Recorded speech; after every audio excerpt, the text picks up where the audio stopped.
오늘은 10월 1일 창세기 30장 1절부터 13절까지의 말씀입니다.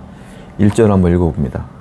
라헬이 자기가 야곱에게서 아들을 낳지 못함을 보고 그의 언니를 시기하여 야곱에게 이르되 내게 자식을 낳게 하라. 그렇지 아니하면 내가 죽겠노라. 라헬이 남편 야곱을 협박합니다. 언니 레아는 아들을 낳게 되는데 본인은 아들을 낳지 못하다 보니까 언니를 시기하게 되죠. 그러면서 협박을 하는데요. 뭐라고 말하냐면 나로 하여금 아들을 낳게 하라. 안 그러면 내가 스스로 목숨을 끊겠노라 라고 얘기하는 거예요. 솔직히 말하면 이게 아이를 갖는 것은 남편에게만 책임이 있는 게 아니고 아내에게도 책임이 있는 거거든요. 그런데 이 라헬은 모든 책임을 남편에게 돌리고 있다라는 것이죠. 그런데 여기 보게 되면 이제부터 레아와 라헬의 시기와 질투가 번지게 됩니다. 점점 커지게 돼요. 그러면서 어떤 일이 벌어지냐면 출산 경쟁이 벌어지게 됩니다. 이 출산 경쟁으로 인하여 가족은 완전히 시끄러워지기 시작해요. 그리고 관계가 막 틀어지기 시작합니다. 어려워지기 시작해요. 그런데 이 모든 원인은 어떻게 되는 거라고요? 1절 보니까 그 언니를 시기하여 이렇게 표현되고 있다는 거죠. 여러분, 사람은 이와 같이 부족하고 연약해요. 이 야곱과 이 가족이 어떤 사람들입니까? 하나님이 선택한 가정이고 하나님을 믿는 사람들이잖아요. 그럼에도 불구하고 자신의 욕망을 채워지지 못했을 때는 어떻게 됩니까? 시기하고 질투하게 되고 경쟁하게 된다. 다른 사람을 밟고 일어나려고 한다. 이런 것들 때문에 가정에 문제가 생기고 시끄러워진다라는 거죠. 그런데 놀라운 게 뭐냐면 하나님은 그럼에도 불구하고 이렇게 연약한 이 사람들을 선택하여 여전히 사용하신다라는 거예요. 왜? 이 세상은 완벽한 사람은 없고 의인은 없어요.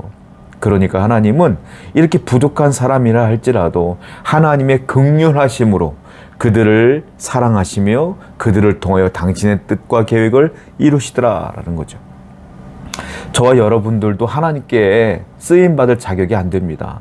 아니, 구원받을 자격도 안 돼요. 그럼에도 불구하고 하나님의 긍휼하심과 그 사랑이 우리를 덧입혀 주셨고 이렇게 우리가 하나님 앞에 서 있는 거 아닙니까? 그러므로 하나님께 감사하시고 언제나 그분을 위해 살아가는 여러분 되기를 축원드립니다. 2절입니다.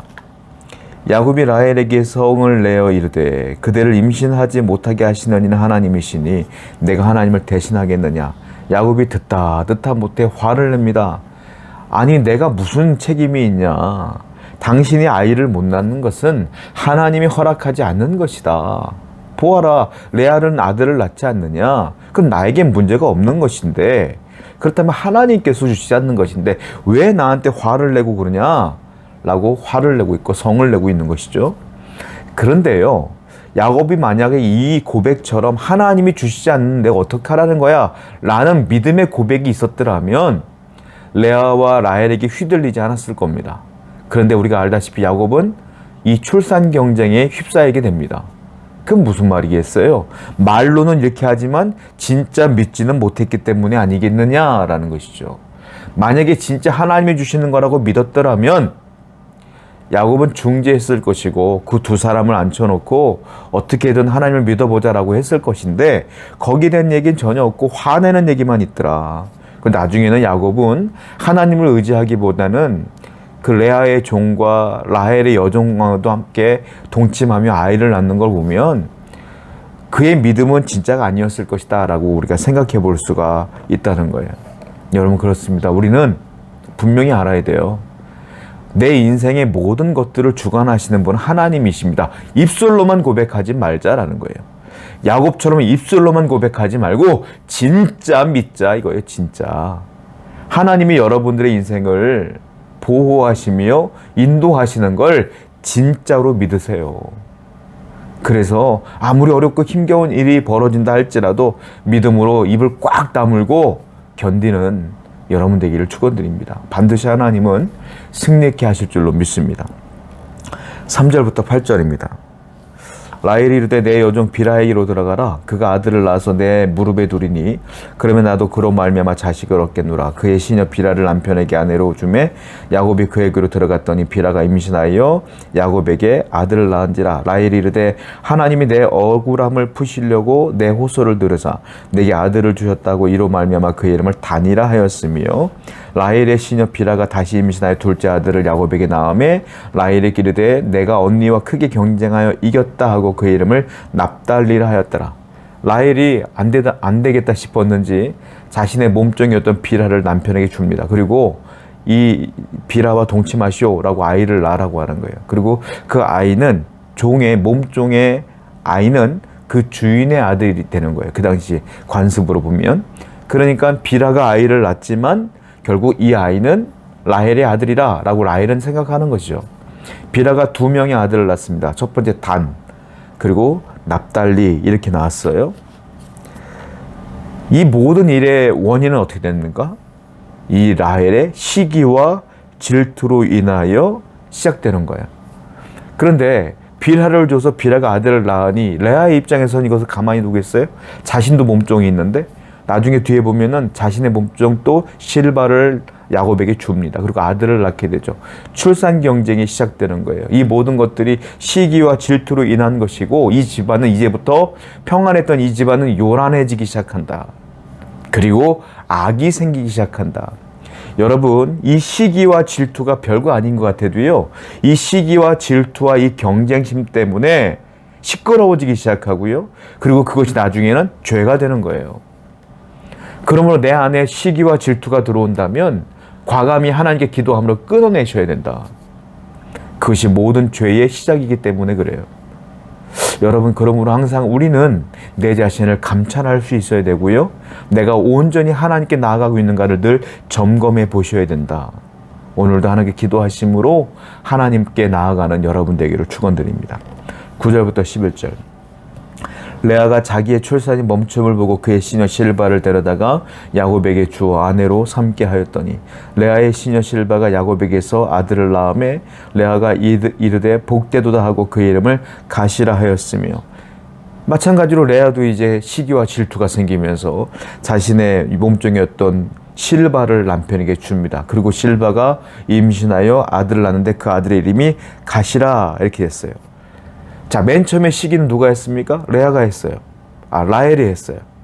그리고 라헬이 그 시기와 질투로 인하여 자기 몸종 빌하를 줬고, 레아는 그럴 생각이 전혀 없었지만 이 시기와 질투 때문에 또 자기도 시기와 질투가 생겨요.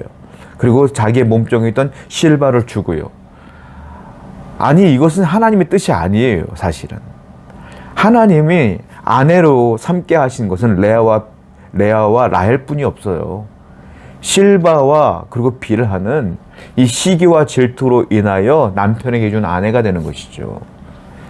시기가 또 다른 시기를 낳고 질투가 또 다른 질투를 낳게 되는 거예요. 여러분, 악은요 또 다른 악을 낳게 돼 있어요.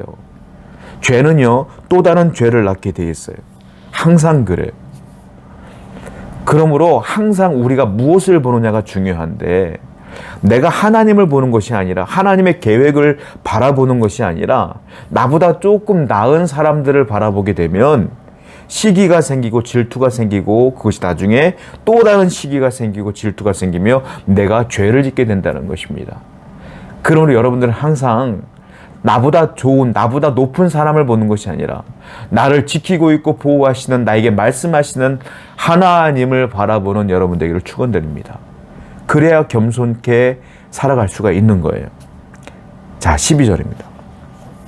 레아의 시녀 실바가 둘째 아들을 야곱에게 낳음에 레아가 이르되 기쁘도다, 모든 딸들이 나를 기쁜 자라 하리로다 하고 그의 이름을 아셀이라 하였더라. 레아의 종이었던 실바가 또 아들을 낳죠. 이번엔 아셀이라고 이름을 짓는데 내가 참 기쁘다라는 뜻으로 아셀이라 이름을 짓는 거예요. 그런데 지금 레아가 진짜 기쁜지 진짜 행복한지 의문점이 들어요. 이게 정말로 기뻐서 그러는 걸까요? 진짜 즐거워서 그러는 걸까요?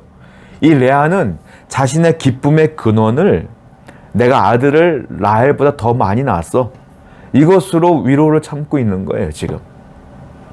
여러분, 이것은 오래가지 않아요.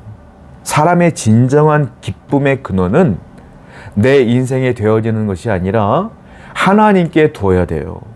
하나님이야말로 내 진정한 인생의 기쁨의 근원지기 때문에 그래요. 그분 때문에 내가 구원받고 그분 때문에 내가 살고 있고 그 하나님의 은혜로 내가 지금까지 여기 있도다. 이런 마음으로 살고 있는 사람들은 평생 기쁠 수 있어요. 그러나 인간의 삶 속에 기쁨의 근원을 두는 사람은 좋을 때는 기쁘지만 안 될 때는 슬프고 질투하고 죄짓고 그렇게 되는 거거든요. 그러므로 여러분들의 삶의 기쁨의 근원지를 다시 하나님께 두고 항상 기뻐하라, 이 말씀을 따라 감사하며 살아가는 여러분 되기를 축원드립니다. 기도합시다. 오늘도 하나님의 은혜에 감사하는 자가 되기를 원합니다. 사람을 바라보며 시기하는 자가 아니라 하나님을 바라보며 기다리는 자가 되게 하여 주옵소서. 예수님의 이름으로 기도드렸습니다. 아멘.